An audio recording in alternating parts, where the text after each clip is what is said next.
प्यारे साथियों नमस्कार। कैसे हैं आप लोग और कैसी चल रही है आप लोगों की स्टडी। उम्मीद करूंगा आप सभी बेहतर होंगे और आपकी पढ़ाई भी काफी तेज तरीके से चल रही होगी। तो आज के इस वीडियो पे हम लोग बात करने वाले हैं बायोलॉजी के आपके 50 काफी ज्यादा इंपॉर्टेंट ऑब्जेक्टिव क्वेश्चन की।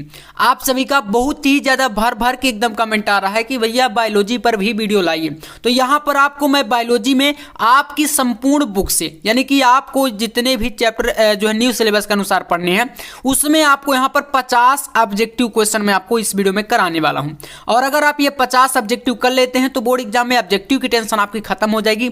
इसके अलावा आपका एक और वीडियो जल्द ही आने वाला है जो कि लॉन्ग क्वेश्चन के ऊपर होगा, तो उसको आपको जो है जल्द ही मिल जाएगा। पहले हम लोग इसको जो है ऑब्जेक्टिव को कवर कर लेते हैं, ठीक है ना। तो पूरा वन शॉट के माध्यम से यहाँ पर देख लेते हैं। चलिए शुरू करते हैं। सबसे पहला क्वेश्चन आप देख सकते हैं आपके सामने दिया गया है।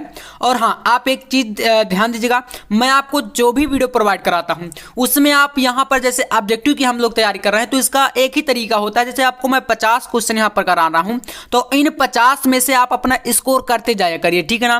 तो मतलब आप कितने सही कर पाते हैं कमेंट में जरूर बताया करिए। इससे जो है आपकी तैयारी जो है और अच्छी तरीके से हो जाती है। मतलब एक टेस्ट के तरीके से आपको वीडियो को देखना है, ठीक है ना। चलिए शुरू करते हैं। फर्स्ट क्वेश्चन है कि मुकुलन द्वारा जनन किसमें होता, बताइए। पेनिसिलियम में या पैरामीशियम, ईस्ट या सभी में। तो यहां पर राइट आंसर कौन सा होगा, तो इसमें आपका हो जाएगा ईस्ट, यानी कि आपको कर देना थर्ड ऑप्शन। यहां पर मुकुलन द्वारा जनन किसमें होता है, तो ईस्ट में होता है। अगला देखिए, नेक्स्ट क्वेश्चन आपके सामने है कि बिना निषेचन के फल निर्माण को क्या कहते हैं। मैंने आपको इसमें पढ़ाया था ना, लघु उत्तरीय प्रश्न हमने जब पढ़ा था, अनिषेक फलन, अनिषेक जनन, ठीक है ना। मतलब अगर कोई बिना निषेचन के फल बनता है, ठीक है ना, तो वो प्रक्रिया कहलाती है अनिषेक फलन, ठीक है ना, या अनिषेक जनन। तो यहां पर आपका हो जाएगा ऑप्शन थर्ड, ठीक है ना। तीसरा विकल्प आपका इसमें सही होगा।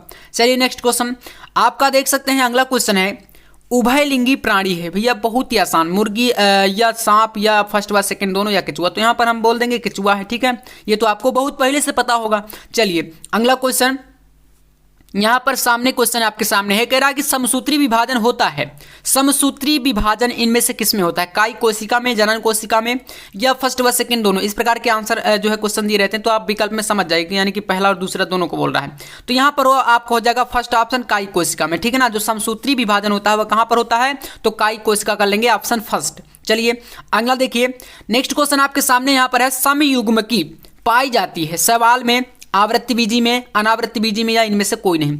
तो देखिए आपको पता है कि जो समयुग्मकी होता है वो शैवाल में पाया जाता है। कहां पर, शैवाल में। देखिए शैवाल को एक लैंग्वेज में अगर बोले तो आप जल के किनारे देखते होंगे, जैसे कोई पानी का जहां पर ठहराव होता है तो काई जिसे बोलते हैं ना आप लोग, वो आपका यहां पर होता है इस प्रकार शैवाल। तो ये आपका फर्स्ट ऑप्शन इसमें सही हो जाएगा। अगला देखिए, द्विनिषेचन यानी डबल फर्टिलाइजेशन किसमें पाया जाता है, बताइए। यहां पर आपको बताना है कि द्विनिषेचन किसमें पाया जाता है, आवृत्ति बीजी में या अनावृत्ति बीजी में या टेरिडोफाइट्स में या ब्रायोफाइट्स में। तो राइट आंसर कौन सा हो जाएगा यहाँ पर, तो आपको कर देना है आवृत्ति बीजी, ठीक है ना, यानी कि पहला विकल्प ऑप्शन ए हमारा करेक्ट है। अगला देखिए, तो नेक्स्ट क्वेश्चन यहां पर है कि स्तनधारियों में निषेचन कहाँ होता है, बताइए।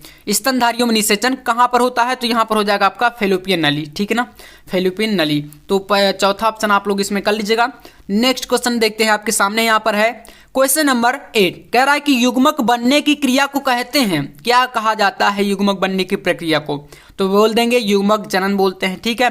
तो आप इससे समझ सकते हैं युग्मक मतलब युग्मक जनन, बनना मतलब जनन, ठीक है। तो चलिए अगला देखिए, यहां पर आपके सामने है कि हवा के द्वारा परागित होने वाले फूलों को क्या कहते हैं। तो अब यहां पर कीट परागित तो हो नहीं सकता, तो अब काफी सारे स्टूडेंट यहाँ पर कंफ्यूज होते हैं कि यार वायु परागित होगा कि हवा परागित, क्योंकि हवा तो यहाँ पर भी है। तो इसमें देखिए कर दीजिएगा आपको कर देना है वायु परागित, ठीक है। कौन सा कर देंगे, सेकंड ऑप्शन आप लोग इसमें कर लीजिएगा। अगला देखिए, नेक्स्ट क्वेश्चन है एंडोस्पर्म द्वारा किसे पोषण दिया जाता है, ठीक है। तो बताइए बीज को, फल को, एंडोस्पर्म को या भ्रूण को, ठीक है। तो यहाँ पर भ्रूण कर लीजिएगा, है ना, इस प्रकार से। तो यहाँ पर राइट आंसर आपका हो जाएगा ऑप्शन फोर्थ कर दीजिएगा यहाँ पर आप लोग भ्रूण को, ठीक है ना। किसको, तो भ्रूण को। चलिए अगला क्वेश्चन आपके सामने यहाँ पर आ चुका है, देख सकते हैं। अनुन्मलीय, यहां पर कह रहा है कि अनुन्मलीय पुष्प निश्चित रूप से होते हैं। तो अनुन्मलीय पुष्प निश्चित रूप से क्या होते हैं, तो स्वपरागित होते हैं। क्या होते हैं, स्वपरागित होते हैं। पहला ऑप्शन आपका यहां पर सही हो जाएगा। अगला क्वेश्चन यहां पर आपके सामने देख सकते हैं क्वेश्चन नंबर 12। इसमें क्वेश्चन कहा गया कि निम्न में से कीटभक्षी पौधा कौन सा है, बताइए। निम्न में से यहां पर कौन सा कीटभक्षी है, तो यहां पर आपके सामने देखिए पहला जैसे ऑप्शन है कि कोई नहीं, तो ये आपका चौथे में हो सकता है, ठीक है ना। ड्रोसेरा नेफ्थीस या फर्स्ट व सेकंड व थर्ड दोनों, तो यहां पर कर लेंगे आप लोग बिल्कुल राइट आंसर आपका ऑप्शन नंबर 4, ठीक है ना। मतलब यहां पर ड्रोसेरा भी है और नेफ्थीस भी है, तो यहां पर आपके इस प्रकार से चौथा विकल्प सही कर देना है। अगला क्वेश्चन यहां पर आपके सामने है क्वेश्चन नंबर 13। कह रहा है कि निम्न में से किसमें जल परागण होता है, बताइए। जल कुंभी में, कमल में, हाइड्रिला में या कोई नहीं, तो यहां पर हाइड्रिला कर लेंगे, क्योंकि जो हाइड्रिला होता है ये जल में ही उत्पन्न होने वाला पादप है, ठीक है ना। तो जल में ही पाया जाता है, तो यहां पर इसमें जल में परागण होता है, ठीक है ना। तो हाइड्रिला बिल्कुल करेक्ट हो जाएगा। वैसे कमल भी होता है जल में ही, ठीक है ना। तो आपको हाइड्रिला यहां पर करना है। चलिए अगला देखिए, नेक्स्ट क्वेश्चन है कि स्तनधारियों के शुक्राणु के मध्य भाग में क्या पाया जाता है, तो भैया कर देंगे यहां पर माइटोकॉन्ड्रिया। क्या पाया जाता है, माइटोकॉन्ड्रिया। ऑप्शन नंबर 3 आपका यहां पर तीसरा विकल्प कर देंगे सही। चलिए अगला देखिए, 15 नंबर क्वेश्चन है कि एक्रोसोम निम्नांकित में से किसका भाग है, बताइए। तो एक्रोसोम किसका भाग है, तो मानव शुक्राणु का शीर्ष भाग होता है, ठीक है ना। तो यहां पर दूसरा ऑप्शन आप यहां पर लगा के चले आएंगे, मानव शुक्राणु का शीर्ष का भाग है एक्रोसोम, ठीक है ना। चलिए अगला क्वेश्चन यहां पर आपके सामने है, देख सकते हैं, इनमें से कौन जन्मदन नियंत्रण की शल्य विधि है, तो भैया ट्यूबेक्टोमी भी है, वेसेक्टोमी भी है। तो यहां पर हमारा इस प्रकार से दोनों है, तो यहां पर हम लगा देंगे ऑप्शन 3 को बिल्कुल करेक्ट, ठीक है ना। फर्स्ट व सेकंड दोनों है, तो इसलिए तीसरा विकल्प सही हो जाएगा। अगला क्वेश्चन यहां पर आपके सामने क्वेश्चन है कि नर हार्मोन्स की उत्पत्ति कहां होती है, बताइए। तो ये आपको पता है नर हार्मोन की उत्पत्ति होती है वृषण में। कहां पर, वृषण, यानी कि सेकंड ऑप्शन इसमें आपको लगा देना है।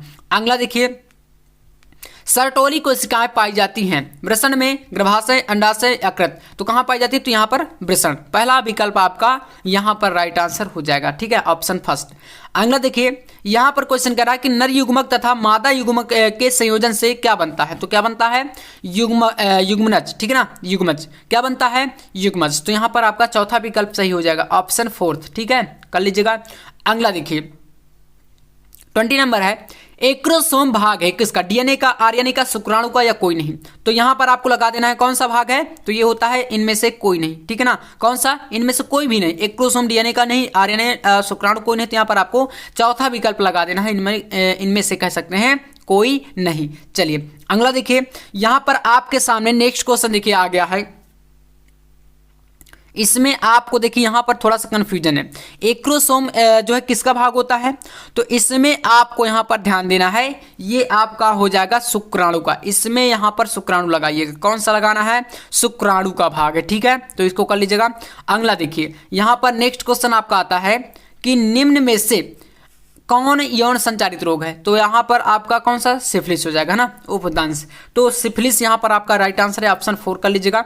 अगला देखिए, नेक्स्ट क्वेश्चन आपके सामने यहां पर देख सकते हैं, कहा गया है कि निम्न में से कौन विषाणु जनित रोग है, तो विषाणु जनित रोग कौन सा है, यहां पर फ्लू भी है, पोलियो ये भी, एड्स भी है, तो यानी कि आपका यहाँ पर चौथा विकल्प सही होगा, है ना। जबकि तीनों है तो हम कह सकते हैं कि ये सभी हैं, तो आपका ऑप्शन 4 यहाँ पर करेक्ट हो जाएगा।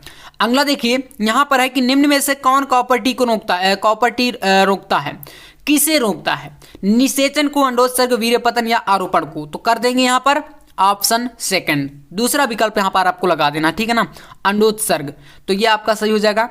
अगला क्वेश्चन है, जनसंख्या अधिक होने से क्या होता है, तो भैया आप इनको पढ़ लीजिएगा, आय में कमी भी होती है, खनिज पदार्थों की भी कमी होती है, जमीन में कमी, ये सभी, तो यानी कि आपका यहाँ पर ये सभी प्रभावित होते हैं इस प्रकार से, तो यानी कि कह सकते हैं कि जनसंख्या वृद्धि से ये सभी जो है हमें प्रभाव दिखाई देते हैं, तो आपका चौथा विकल्प इसमें सही है। अगला देखिए 25 नंबर क्वेश्चन है, इनमें से कौन यौन संबंध गुण है, तो बताइए, वर्णांता, रतौंधी या पूर्ण अंधता या इनमें से कोई नहीं, तो राइट आंसर यहां पर हो जाएगा आपका वर्णांधता, ठीक है ना, वर्णांधता। अगला देखिए, यहां पर आपके सामने है, हीमोफीलिया किस तरह की बीमारी है, बताइए, हीमोफीलिया किस तरह की बीमारी है, तो हीमोफीलिया इनमें से आपका हो जाएगा वंशानुगत रोग, अप्रभावी लक्षण या यक्ष गुणसूत्र संलग्न, तो आपको लगा देना यहाँ पर चौथा विकल्प, यानी ये सभी, ठीक है ना, हीमोफीलिया इनमें से सभी प्रकार की ये बीमारी है, तो ये सभी प्रभाव दिखाई देते हैं, तो चौथा आप लोग इसमें सही कर देंगे।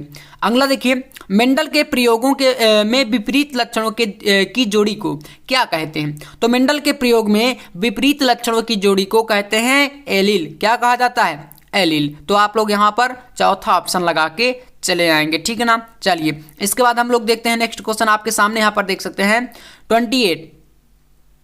28 नंबर। इसमें कहा गया है कि संबद्धता की खोज किसने की? बताइए, मेंडल ने या स्टेनली एवं मिलर ने, पन्ने ने, या इनमें से कोई नहीं। तो संबद्धता की खोज किसने की थी? तो यहां पर आपका हो जाएगा पन्ने, ठीक है ना। ऑप्शन नंबर 3 लगा देंगे हम लोग इसमें, करेक्ट। अगला क्वेश्चन आपके सामने है, अनुवांशिकी शब्द किसने प्रस्तावित किया? बताइए। तो भैया अनुवांशिकी शब्द का जो है किसने प्रस्तावित किया था? तो बेटसन ने, ठीक है ना। किसने? बेटसन। आपको ऑप्शन 3 इसमें सही लगा के चले आना है। अगला क्वेश्चन है कि कौन जैव विकास का सबसे स्पष्ट प्रमाण देता है? बताइए। जैव विकास का स्पष्ट प्रमाण जीवाश्म देता है, अवशेषी या भ्रूण या आकारिकी? तो राइट आंसर इसमें कौन सा हो जाएगा? आपको हो जाएगा ऑप्शन फर्स्ट, है ना। इसमें आपका जीवाश्म। चलिए नेक्स्ट क्वेश्चन देखते हैं, आपके सामने है 31 नंबर। अर्जित गुणों के वंशागति का सिद्धांत दिया था, तो किसने दिया था अर्जित गुणों की वंशागति का सिद्धांत? तो यहाँ पर लामा, ठीक है ना, लामा वैज्ञानिक। तो आप यहाँ पर चौथा विकल्प सही कर देंगे। अगला क्वेश्चन, डायनासोर किस दौरान उपस्थित थे? बताइए। डायनासोर तो आप सभी जानते हो, नाम भी सुना होगा, है ना। तो ये किस दौरान उपस्थित, यानी किस समय? तो यहाँ पर मीसोजोइक, है ना, मीसोजोइक। ये एक जो है एक प्रकार की प्रजाति थी, तो उस टाइम जो है ये उपस्थित थे, ठीक है। अगला देखिए, एडिनिन की जगह पर साइटोसिन आने को क्या कहते हैं? ट्रांसक्रिप्शन, ट्रांजिशन या ट्रांसवर्सन, या इनमें से कोई नहीं। तो राइट आंसर ट्रांसवर्सन। ऑप्शन नंबर 3 आपको यहाँ पर सही कर देना है, ठीक है ना। चलिए अगला क्वेश्चन देखते हैं। नेक्स्ट क्वेश्चन आपके सामने यहाँ पर है कि आरएनए के किस रूप में क्लेवर लीफ के समान संरचना बनती है? तो यहाँ पर आपका राइट आंसर हो जाएगा टीआरएनए। इसको बोलते हैं टीआरएनए मतलब ट्रांसफर आरएनए, स्थानांतरण आरएनए, ठीक है। तो यहाँ पर पहला विकल्प आपका सही हो जाएगा। 35 नंबर क्वेश्चन है, तितली एवं पक्षी के पंख होते हैं, तो कैसे अंग होते हैं ये? तो ये होते हैं समवृत्ति अंग, ठीक है ना। कैसे होते हैं? समवृत्ति अंग। तो यहाँ पर सेकंड आपका बिल्कुल राइट आंसर हो जाएगा।